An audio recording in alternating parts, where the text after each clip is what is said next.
নমস্কার, ময়ের কথা চ্যানেলটিতে আপনাদের সকলকে স্বাগত। আগের ভিডিওতে বলেছিলাম অন্তর্মুখী হওয়া। আজকের এই ভিডিওতে সেই বিষয়টি বিস্তারিতভাবে আলোচনা করব। আমাদের যে প্রত্যেক দিনের জীবনচক্র, সেখানে আমরা যদি নিজের খুব সামান্য ভুল ভ্রান্তিগুলোকে আইডেন্টিফাই করে সেটাকে রিমুভ করি, দেখবেন অটোমেটিক্যালি আমাদের বাইরের জগৎ পরিবর্তন হয়ে গেছে। আমরা অনেকেই ভাবি বাইরের পরিস্থিতি বা আশেপাশের মানুষ ভালো হলেই তবেই আমরা ভেতরে শান্ত বা সুখী হব, কিন্তু আসল নিয়মটা সম্পূর্ণ উল্টো। ইউনিভার্সের ল অনুযায়ী আমাদের মন আসলে একটা প্রজেক্টর, আর বাইরের দুনিয়াটা হলো তার স্ক্রিন। প্রজেক্টরের ভিতরে যা সিনেমা চলবে, স্ক্রিনেও ঠিক তাই দেখাবে। আর এটা এনার্জি বা ভাইব্রেশন অনুযায়ী কাজ করে। এনার্জি কি, লো এনার্জি বা নেগেটিভ এনার্জি কি, হাই এনার্জি বা পজিটিভ এনার্জি কি, সেটা নিয়ে আমি একটা আলাদা ভিডিও করব, সেখানে বিস্তারিত আলোচনা করব। আজকের টপিকে আসি, যেটা বলছিলাম, আপনি যেমন চিন্তা করবেন সেটাই বাইরের রিফ্লেকশন হবে। তাহলে সমস্যাটা আমাদের মধ্যে না, সমস্যাটা চিন্তার ধরন, দেখার দৃষ্টিভঙ্গি। সেটাকে একটু পরিবর্তন করলেই অনেক কিছু আপনার অজান্তেই বদলে যাবে।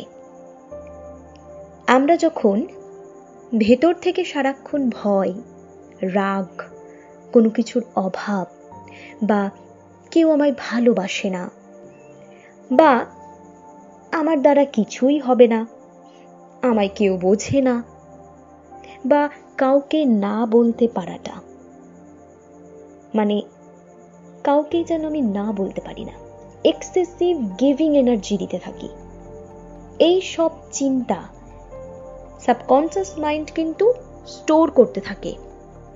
তখন আমাদের অজান্তেই নেগেটিভ এনার্জি চারপাশে ছড়িয়ে পড়ে, আর আমরা বারবার এমন মানুষ বা এমন পরিস্থিতি অ্যাট্রাক্ট করি যা আমাদের ভয় বা ক্ষোভ আরো বাড়িয়ে দেয়। আর তখন আমাদের মনে হয় বারবার আমার সাথেই কেন এটা হয়। অন্যদিকে আমরা যখন শান্ত থাকি, নিজের সাথে ইনাফ ফিল করি, নিজের প্রতি ভালোবাসায় পরিপূর্ণ থাকি এবং যা আছে তা নিয়ে কৃতজ্ঞ থাকি, তখন আমাদের চারপাশের পরিবেশটাও কিন্তু বদলে যেতে শুরু করে। কারণ আমরা এই প্র্যাকটিসগুলোর মাধ্যমে একজন স্ট্রং, একটা ম্যাচিওর সোল হয়ে উঠি।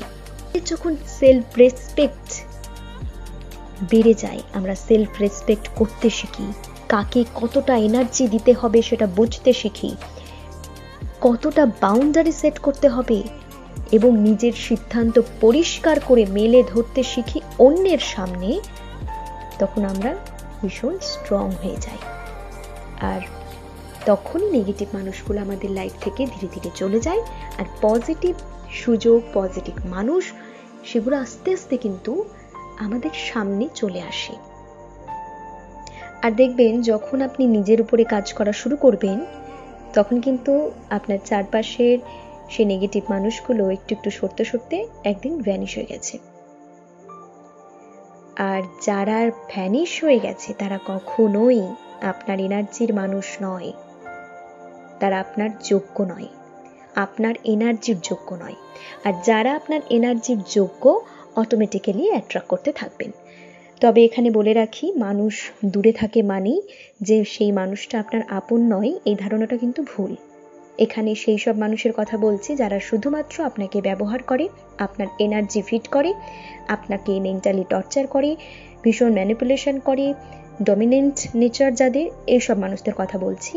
অন্যদিকে অনেক মানুষ আছে দেখবেন যারা অনেক দূরে থাকে, তারা পৃথিবীর সব সম্পর্কের থেকেই সব থেকে আপন হয়। কারণ মানুষের সাথে মানুষের সম্পর্ক তৈরি হয়, ক্রিয়েট হয়, গড়ে ওঠে, সেটা কিন্তু একটা কোনো কার্মিক যদি থাকে তাহলে তার সাথে তার মানুষের সাথে মানুষের সম্পর্ক গড়ে ওঠে একটা সোলের উপর নির্ভর করে, সোলের ব্লু প্রিন্ট সেটা ম্যাচ করে গেলে, এনার্জির উপরে নির্ভর করে, মেন্টালিটির উপর নির্ভর করে, কোনো বাইরের পোশাক বা বাইরের আবরণ খোলস এইসবের উপর নির্ভর করে নয়।